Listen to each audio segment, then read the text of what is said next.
I want you to just be totally honest with yourself for a second. When you hear the word responsibility, how does it actually make you feel? Like right there in your gut? Oh, it's rarely a good feeling, is it? No, not at all. Does it sound like this exciting adventure?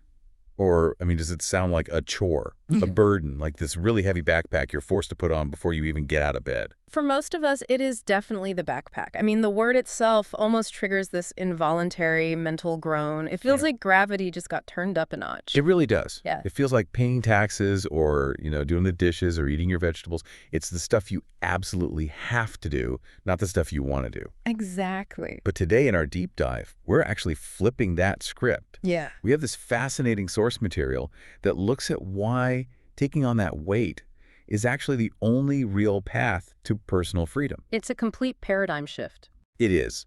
We are unpacking an entirely different framework today, one that takes responsibility from being this groan-inducing obligation and turns it into basically the ultimate tool for autonomy and success. And to get there, I think we first have to look at why human beings have such a visceral negative reaction to the concept in the first place. Right. Why do we hate it so much? Well, when we view responsibility as a burden, we are fundamentally seeing it as the exact opposite of freedom. Oh, that makes sense. Think about the classic scenario. You get invited to a party. You really want to go. Your friends are going. You know the music is going to be great. It's the place to be. Exactly. Yeah. But you can't go. You have to stay back to study, or you have to babysit your younger siblings, or maybe finish a project for work. I mean, we have all lived some version of that exact night. We have. And in that moment, your brain processes the responsibility as a literal threat to your autonomy. A threat. Wow. Yeah, there's a concept in psychology called reactance. It basically means that when we feel like our behavioral freedom is being threatened or, eliminated by outside forces, we naturally rebel against it. That we fight back. Right. So when you say, I wish I could go, but I have responsibilities, you're essentially framing yourself as a captive. You become a slave to the commitments you've been given. That is the exact psychological trap the source talks about. It implies a total lack of agency. You're just this victim of your circumstances, weighed down by all these external demands that other people have placed on you. And as long as you view responsibility as this chain holding you back, you're always going to resent it. Oh, 100%. And when you resent a task, your brain naturally looks for ways to conserve energy, meaning, you will inevitably do the bare minimum just to get by. So how do we break out of that reactance? Because the framework we're exploring today offers a pretty radical alternative. It really does. It suggests we need to view responsibility not as a boring obligation, but as a mirror. A mirror. I love that metaphor. Right, because a mirror doesn't judge you. It doesn't hand down a sentence or punish you.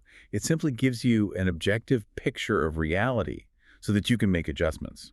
Taking responsibility is the act of actually looking in that mirror, seeing where you're falling short, and then consciously choosing to make adjustments that add value to your life. It shifts the locus of control entirely. Yes, it brings it from the outside world back to you. You aren't being forced to change. You're actively choosing to evolve. I was thinking about it like this. If you view life as a series of unavoidable parking tickets, the mirror is the moment you finally realize you're the one parking in the red zone. Oh, that is a great way to put it. The burden mindset Yeah. is walking out to your car every single day, finding another ticket under the wiper, paying the fine, and just grumbling about how unfair the city is. You're just a victim of the meter maid. You're paying the penalties of existing. Right. You're completely passive in that scenario. But the mirror mindset means you grab the steering wheel. You still have to navigate traffic. You still have to pay for gas. But you're the one driving. You get to decide where the car actually goes. I do struggle a little bit with this take control narrative, though. How so? Well, it borders on toxic positivity if we aren't careful. Like, what happens when someone gets laid off because of a massive global recession? Or a natural disaster just completely wipes out their business? Right. They didn't ask for that. Exactly. They didn't choose that at all. So How do we reconcile the idea of taking the steering wheel when there are so many things in the world we absolutely cannot control? Does the source address that? It does, and that is the necessary friction of this entire concept. Yeah. The text explicitly acknowledges you can't control everything. We have to draw a massive, incredibly sharp line between what happens to you and how you choose to respond. Okay. Assuming responsibility does not mean adopting some delusional fantasy where you are the omnipotent god of your own life. Right. You can't control the weather or the economy or the family you were born into. Exactly. It requires you to first acknowledge your fundamental ability to choose your reaction. And then you actively identify the boundaries of your agency. Which goes all the way back to Stoic philosophy, right? Yes, you stop wasting your emotional bandwidth complaining about the rain, which you can't control, and you take 100% responsibility for remembering your umbrella, which you can control, So the power comes from defining that boundary. and operating fiercely within it. There is a brilliant quote from Bob Mowad in the text that captures the psychological weight of this realization. Oh, I highlighted that one. Yeah, he points out that the best day of your life is the one in which you decide your life is your own. No apologies or excuses, no one to lean on, rely on, or blame. You realize the gift is yours, and you alone are responsible for the quality of the journey. No one to lean on, rely on, or blame. I mean, that strips away every single defense mechanism we have. It's terrifying, honestly. It really is. If I fail, it's entirely on me. But the source argues that if we actually embrace that vulnerability, there are some highly pragmatic, tangible benefits to taking this on, starting with the most obvious one, which is success. Yeah, the foundation of success is almost entirely built on this mindset. The text highlights a quote from Winston Churchill, where he notes that the one quality all successful people share is the ability to take on responsibility.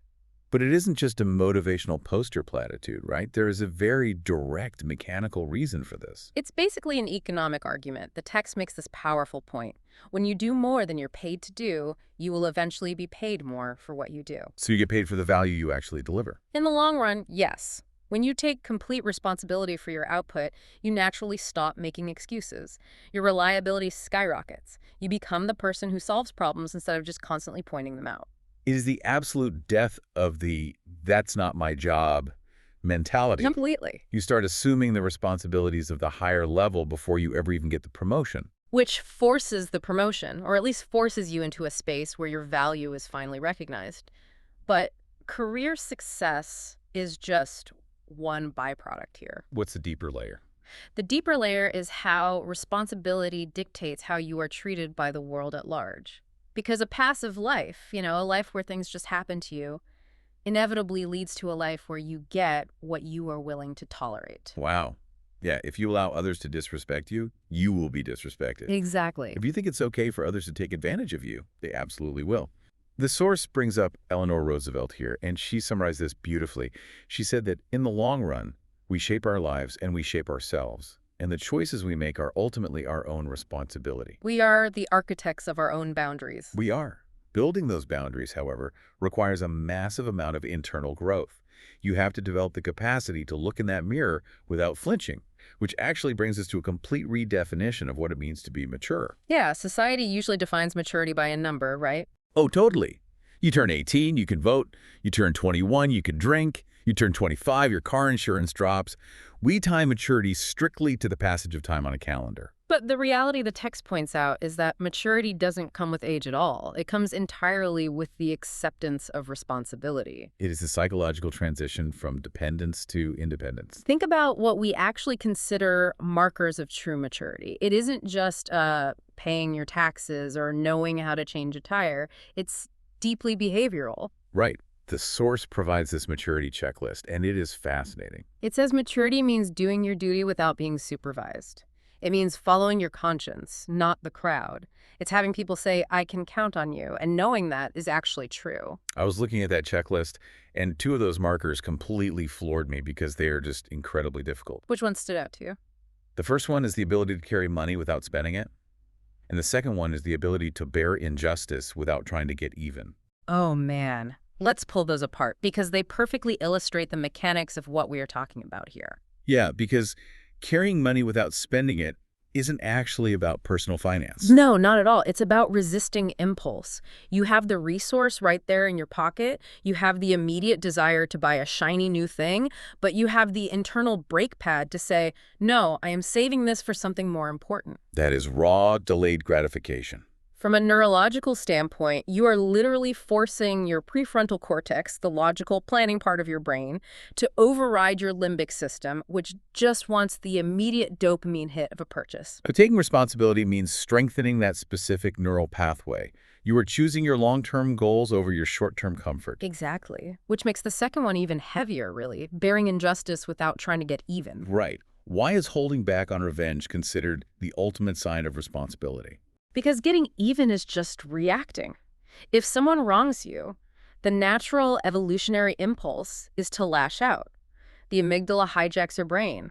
It wants to neutralize the threat and inflict pain to restore your status. And it feels incredibly good in the moment to get payback. I mean, let's be honest. Oh, it feels fantastic. But if you do that, you are letting their bad behavior dictate your actions.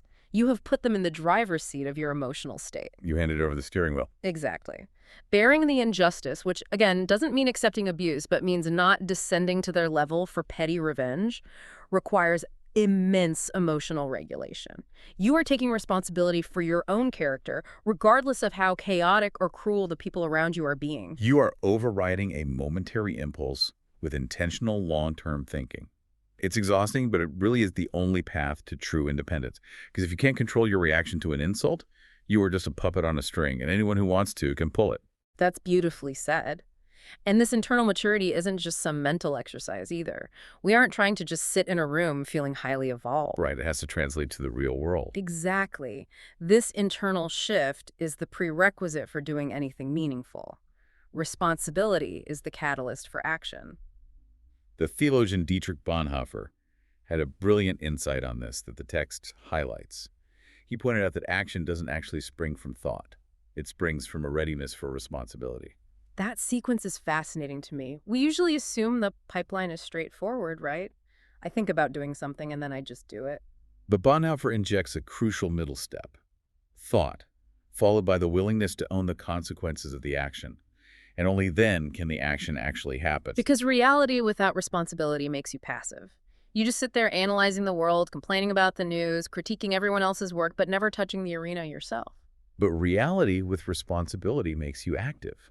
You engage with the world because you are willing to own your part in the outcome, whatever it is. It really is the antidote to the overwhelm we all feel when looking at massive problems. It is so easy to look at the state of the world, or even just a massive mess in our personal lives, and say, well, I can't fix all of this, so I'm not going to do anything at all. The backpack is too heavy, so I'm just going to sit down on the trail and wait to be rescued. Precisely. But there is a famous poem by Edward Everett Hale in the text that perfectly captures the mirror mindset in the face of all that overwhelm. Oh, I love this part. It goes, I am only one, but still I am one. I cannot do everything, but I can still do something.